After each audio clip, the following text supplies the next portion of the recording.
Hey, good morning. It's been a whole 4 days since I put something up. I'm Richard Strong. I smoke cigars and I know things. And I also have a Facebook page, Richard Lee Strong. There's two of them there. One of them is a band, Richard Lee Strong, me, from years ago. And then the other one says Richard Lee Strong has a hat, has a straw hat on it, and he's smoking a cigar. That one is my Facebook page. I changed my tone here. And I smoke cigars and I know things.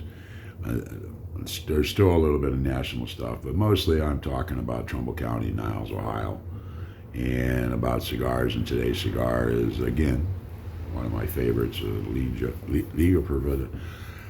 Privada number 9. And it's a Drew Estates cigar. And it's a great cigar. Now, all cigars have a little bit of a flaw, and this particular one tends to, as you get down to about here, it tends to start to unravel at the back. And if you smoke this cigar in a hurry, it'll get bitter when it gets right about here, right about there. It will get very, very, very bitter. So take your time with this cigar. Enjoy it, savor it, and have a nice day. How can you have a bad day when you're smoking a cigar? Today's food is going to be my chicken breast. I do this chicken breast thing. I pound the chicken breasts out so that they're the same thickness. I cut off the skinny parts. I throw them in a frying pan, fry them up, and give them to my dog. But the very thinnest parts at the edge of the chicken breast. So then I cut the rest of it out so that I got a thickness about like that at the skinny part, and then about like that at the fat part of the breast. And I pound that flat part of the breast down until it's the same size. Take that and dredge it in seasoned flour. I use Italian seasoning for my flour.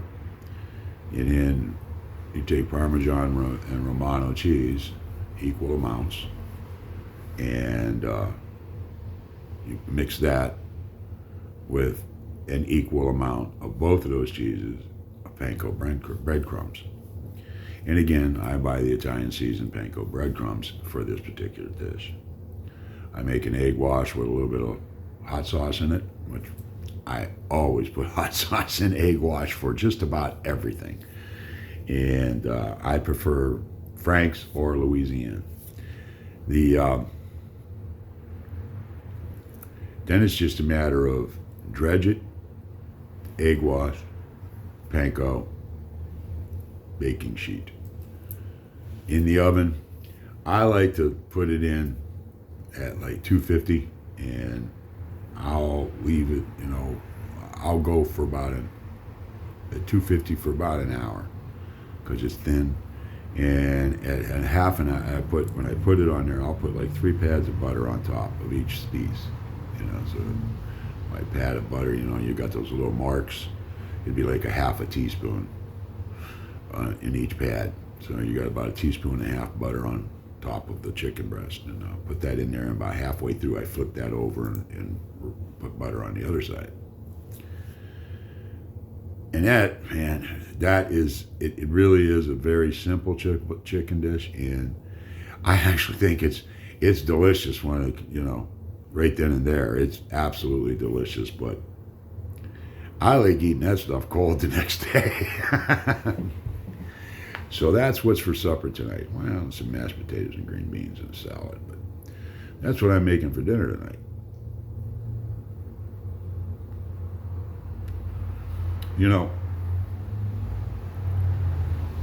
I've noticed that, like, in my hometown of Niles, that as I'm becoming involved with the city, and I've put my name in for the nuisance board. I'm looking at the next opening when the new people are named, when their terms are up for the parks. I'm looking to get on that. And I'm going to start attending the Community Improvement Council's meetings with an eye towards becoming a citizen voting member. And there's been talk about being a councilman here, and I'm flattered by that. But I will only do that if there's a need. I will.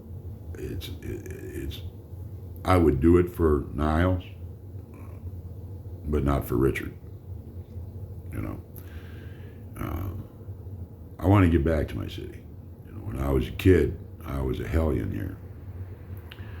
As a matter of fact, there's a park that I'm particularly interested in over on the south side of Niles.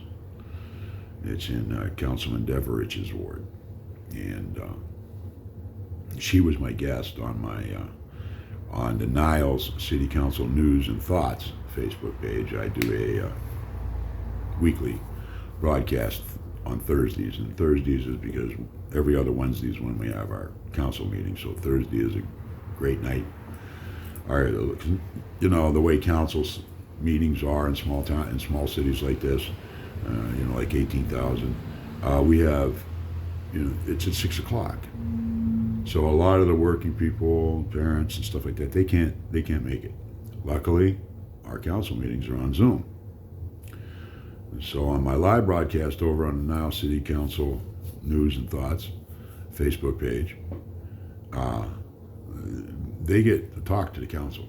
They get to, if they watch the Zoom, then they know what went on, what was said at council, who said what, and they can come on and in that chat, like the one that this just past Thursday, Mindy Deverich was my guest, and there were 2 other councilmen that were in the chat. So the very first one, which was a test, there were 3 council in the chat.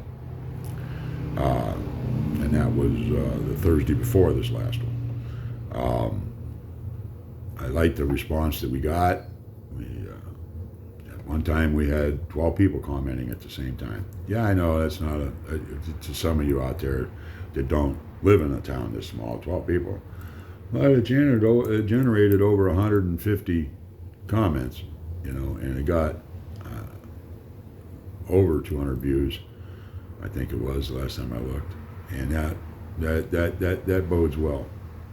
One of the things that I think that a lot of people in Niles right now that are currently here don't understand is, especially if they've moved here within the last, say, 7 years, there was a giant upheaval. We had a lot of problems that had been well entrenched in the city of Niles back before I was born and during my childhood here. Had been well entrenched. Many of the so-called problems I happen to be friends or acquaintances with. Those days are behind us. Back then we were running a deficit. We have a surplus now. Things are not the way they used to be here. There's still some things that are, but it's not the way it used to be. And it's sad when I see people that are from Niles, or now, and I see comments that say, I've lived here for 2 years, and if I'd have known this about the lead pipes that are still in the ground in Niles, I wouldn't have moved here, blah, blah, blah. Well, Niles, the piping underneath our city, some of it's been there for 100 years. So yeah, there's a lot of lead pipes. And currently, we're running between 8 and 11 parts, and the federal guideline is 15 parts. I think that's parts per million.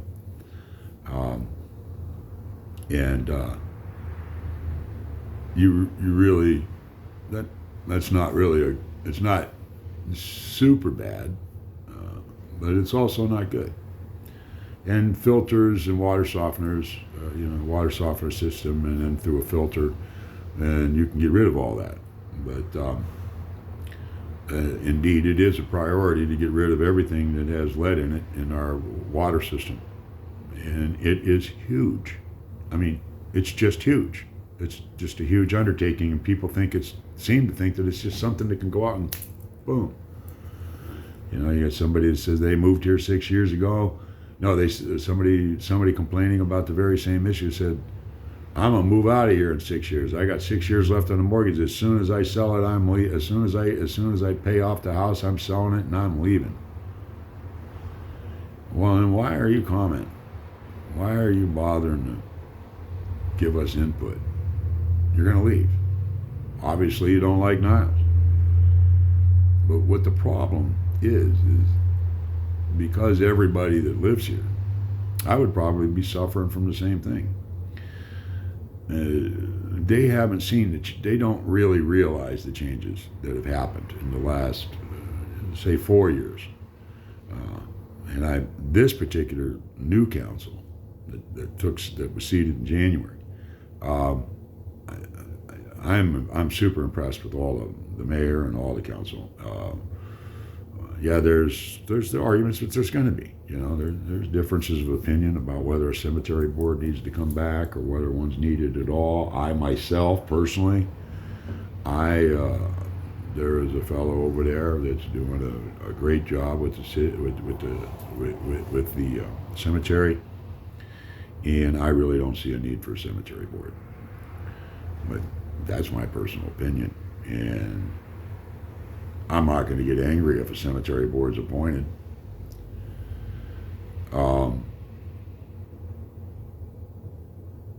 So we're not always going to agree, but that doesn't mean that Niles is going backwards. It doesn't mean that Niles isn't doing anything. We've had street repaving projects, wherever a water line breaks, whenever a water line breaks, we replaced the lead pipes in that area when we fixed that. But it's not, you know, I mean, we're talking many years long. If we get rid of all the lead pipes in Niles within, let's see, it's 2020, it's 2024. If we get rid of them by 2030, I would be amazed. That would be like lightning. So, you know, being away and coming back just to visit and not being here, you know how when a kid grows up, you really don't notice they're growing up, and then your brother comes back from California or wherever he's from, wherever he was, and he goes, holy crap, Junior got huge. And you look over at your son and you realize, damn, he did. And it isn't because you didn't know it, it's just because it happened gradually in front of you and you just never really thought about it. Well, it's kind of like that. I come back to Niles, born and raised here, love this city, always knew that I would retire back to Niles from no matter what. I knew I wanted to come back here, wanted to spend my last years in Niles, and I wanted to be buried in the same cemetery all my family is. And indeed, I have 3 plots side by side. I'm going to have a niche mausoleum built on, and it's about 3/4 of a mile to the north and about, 100 yards to the east. From where I'm sitting right here, that's where my earthly remains will be. My mother-in-law is already there. My stepmother will be there. And I use that phrase stepmother only as an accurate description. That woman was my mother as much as my mother was. Of course, when she became part of my family by marrying my father, I was already a grown adult with children, with a child at that time. So, but I love my mom. I didn't particularly like her a lot. She was abusive when I was a child, and she had a lot of issues. God rest her soul. But you only get one mother. And while my youth was really bad, especially from an infant, toddler, until preteen, Once I became a teenager, I was boxing. I was doing lots of other stuff that was illegal as heck. I carried a gun. I carried a knife. And I was a well-known troublemaker in Niles, Ohio. In fact, I was the chief of police of this city at the time, who saved my butt, because I was 17 and I was looking at 3 to 5 in Mansfield, and I was sitting in jail waiting a court date in the city of Niles. And he said, you know, we can make this go away. And I said, how do we do that? And he says, well, you call your mother and see if she'll let you join the military. So I did, and my mother said yes. And he had Sergeant John Scott drive me up to the Girard, Ohio recruiting station, and I joined the Army. And while that didn't cease, you know, my less than legal activities, it did while I did my 2 years, which was voluntary draft back then, because Vietnam was still going on in '72. You know, I got out of the Army, and I continued. I had real legal jobs. You know, I owned painting companies, and ran them, and 2 of them, and sold one, and then went out on the road hanging wallpaper, and came back, started another one, sold it, moved to Florida, started a 3rd one, sold it. Now, but for 25 years or so, I was, I was involved in some less than legal activities as a means of as another income stream. When I got sober and rediscovered and rekindled my relationship, not rediscovered, but rekindled my relationship with Jesus Christ as my Savior, and I got completely sober. I mean, I even stopped smoking pot for 5 years, even though I was still growing it.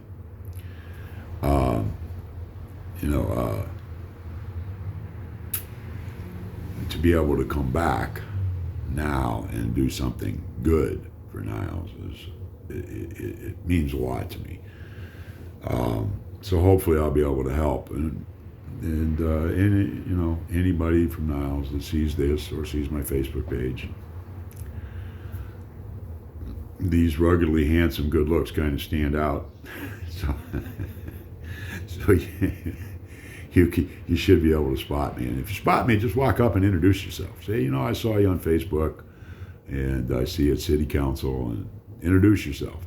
I'd be glad to know you. And please forgive me if I forget your name the first 5 or 6 times we see each other after you've introduced yourself or I've introduced myself to you, because I'm just god awful with names. Remember faces, but names is one of those things. Like my license plate number, for instance. I had every day. I would go out when I first got my new license plate for my Jaguar. Just like I did for the Cadillac before it and for the Continental before it. Every morning for like the first 6 months, I would walk behind the car and look at the license plate number, and then for the next 10 minutes while I'm driving down the street, I'd repeat that license plate number over and over and over and over again until I finally had it memorized. So that if anything ever, the car disappeared, I didn't have to say, I have no clue what my license plate number was. But I digressed a little bit there. That park on the south side, when I was a young juvenile delinquent, myself and a few other juvenile delinquents, we trashed that park. And I have no idea why we did that. I've often tried to figure out what in the heck would cause a bunch of juvenile delinquents to go yank jungle gyms out of the ground and yank swings out of the ground and stuff. But that's what we did. And that park I really want to see rebuilt and fixed right and made into what it used to be. It was a pretty good park. It needed work, but back then, Niles, that was when the steel mills were closed and people were moving away, and Niles was, not exactly flush. So parks are a big deal to me. That's why I want to be on the Parks Board.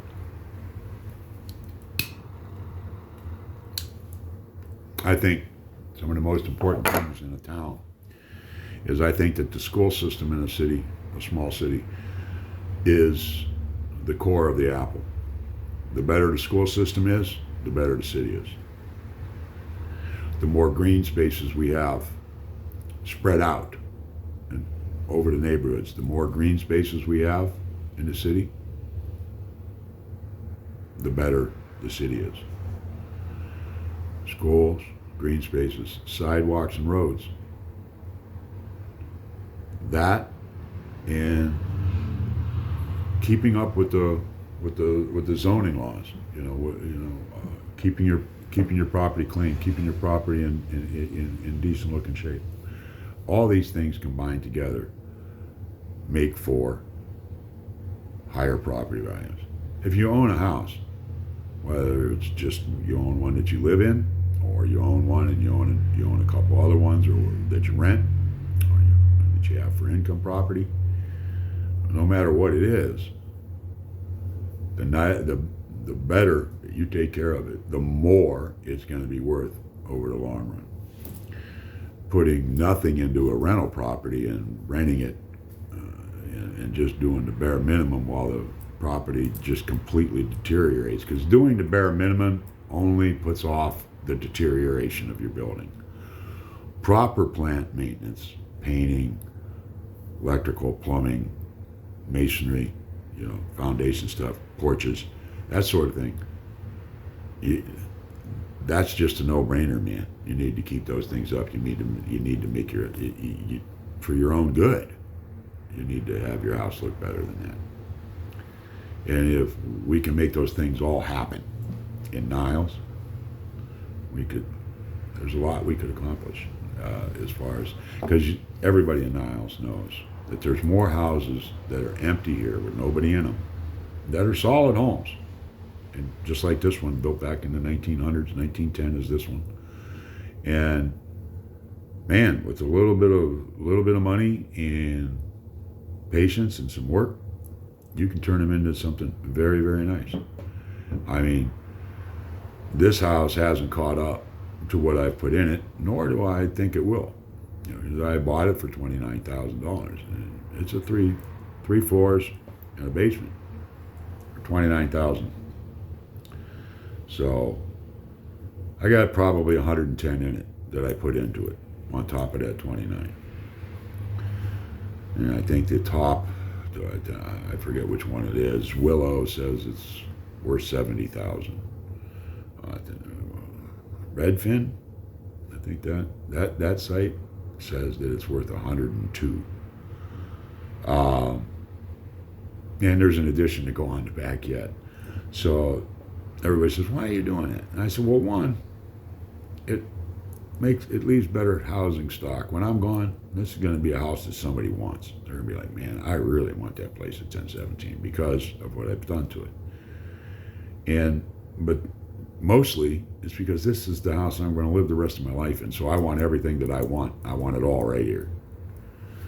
So, the addition's going to cost probably another, at least 80, if not, it might even be north of 100,000 by the time all's said and done for the new addition that goes on to the back of the house. I'm not saying not everybody's going to be able to afford to do that, and not everybody's going to want to do that.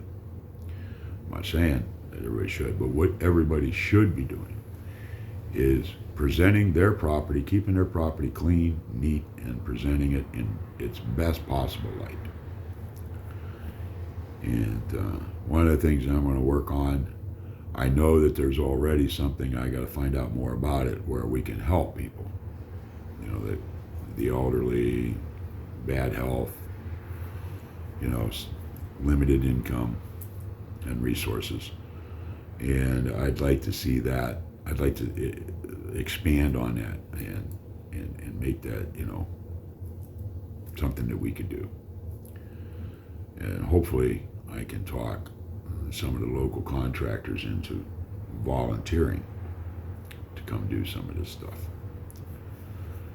And so my contractor friends, look out. This coming summer, I'm going to be coming, bugging you to do some stuff. And to those people, if you do stuff for the city of Niles, and you give it to them, you can write that off. Now, granted, write-offs are only good if you're making money. So, but you also get the benefit of everybody in Niles knows that it was you that did that. And that's a good thing for you. So, my contractor friends, you're going to be getting asked to donate some stuff and some time and to helping Niles.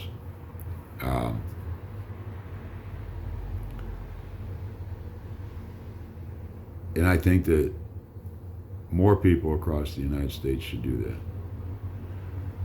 You know, we're so divided because of Washington and what's going on there. Over in the House, there's my party. We're down to, I think, a majority of 2 now. And in my party, I have been a conservative Republican hawk my entire life. In my party, there's a group of, 20 or 30 people that they call themselves the Freedom Caucus. They're the My Way or the Highway Caucus. Matt Gaetz can't get out of Congress soon enough. I certainly hope that the Panhandle does not reelect him. Just do not reelect that man. We do not need a Chuck Schumer from the Republican side screaming my way or the highway, which is exactly what Chuck Schumer on the Democrat side does over in the Senate. We don't need that. This so-called Freedom Caucus in my party kicked McCarthy out because Democrats agreed and voted to pass bills that the majority of the House Republicans also passed.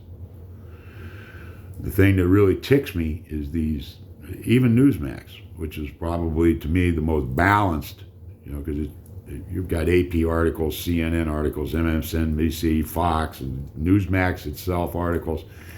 So you know that the Associated Press, New York Times, those are liberal rags.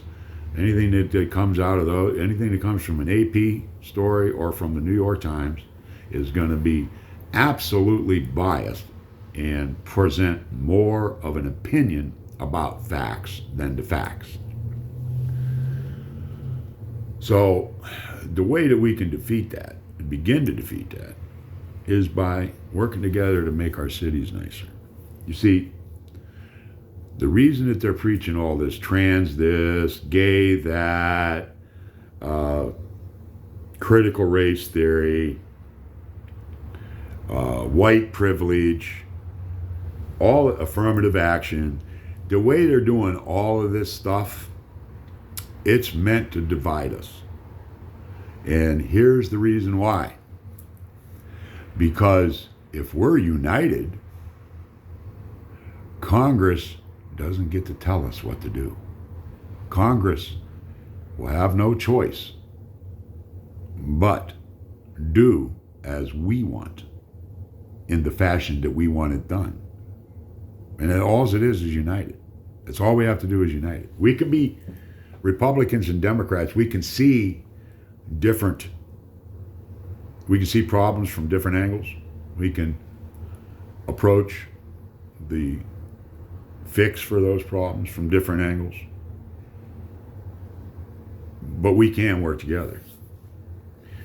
And if we do that in the cities, the voters will start to notice that we can work together. Here in Niles, I have only backed, and then only with signage, one Republican here in Niles. And that was Tina Collins. She ran for council. She lost. But every other person that I have backed, didn't lose, and they're all Democrats. And the reason's quite simple. At the local level here in Niles, Ohio, and in the Trumbull County, what's behind your name doesn't matter. You're either got good ideas and are good for the city of Niles or good for the county of Trumbull County, or you're not. So the idea that I would vote for a Republican for commissioner or for engineer or city council simply because they're a Republican, that's repugnant to me. And no,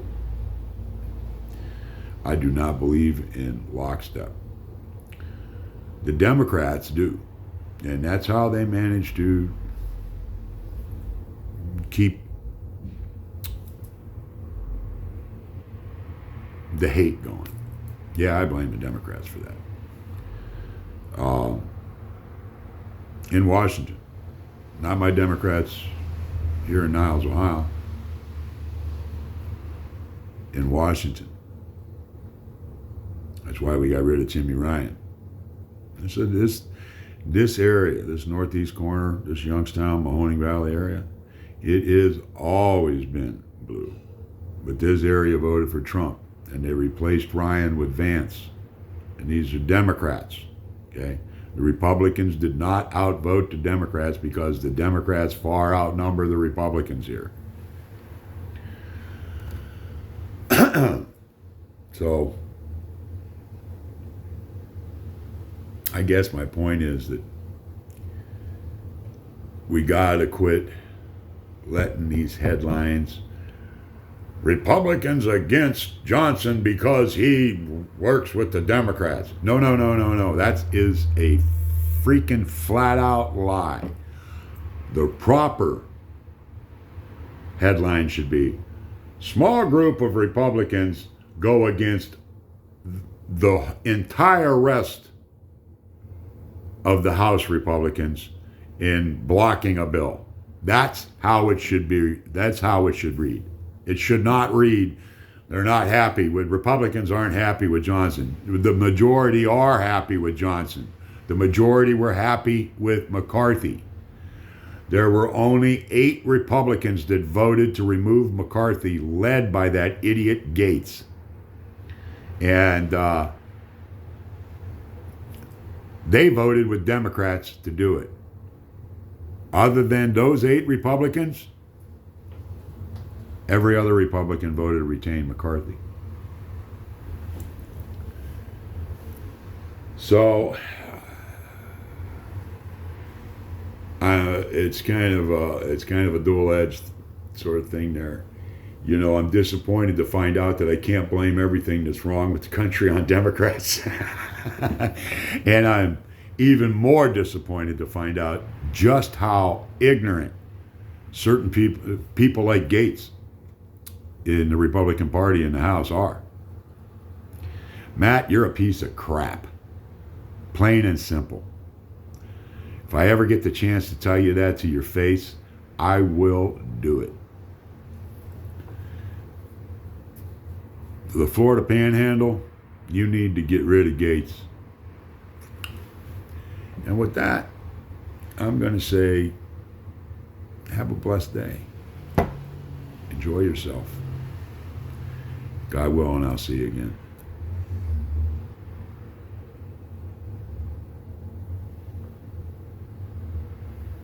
What the hell?